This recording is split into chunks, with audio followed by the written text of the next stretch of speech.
Hi, this is Blessy பால். இந்த வீடியோல tricky English word purse தான் பார்க்க போறோம். எலிசிட் வர்ஸ் illicit ரெண்டுமே கொஞ்சம் சிமிலரா இருக்குல்ல. வாங்க இதோட மீனிங்கை பார்க்கலாம். எலிசிட் இதோட மீனிங் என்னன்னா, ஒரு தகவலையோ இல்ல ஒரு பதிலையோ வெளிக்கொண்டு வரணும் அப்படின்னு நினைப்போம்ல, அந்த நினைக்கிறது தான் எலிசிட் அப்படின்னு அர்த்தம். தூண்டுறது அப்படின்னும் சொல்லலாம். For example, the teacher try to elicit answers from the students. Teacher வந்து ஸ்டூடெண்ட்ஸ் கிட்ட இருந்து ஆன்சரை வெளிக்கொண்டு வரணும்னு ட்ரை பண்ணாங்க. ஸோ அதுதான் எலிசிட். அந்த அவங்க தூண்டுறாங்கல்ல, அதுதான் எலிசிட். நெக்ஸ்ட் ஒன், illicit அப்படின்னா இல்லீகல்.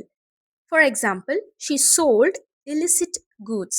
அவ சட்டத்துக்கு விரோதமான இல்லீகலான பொருட்கள் எல்லாம் வித்தா. அதான் அர்த்தம். என்னோட வீடியோ உங்களுக்கு பிடிச்சதுன்னா லைக், ஷேர் அண்ட் சப்ஸ்கிரைப் பண்ணுங்க. தேங்க்ஸ் ஃபார் வாட்சிங்.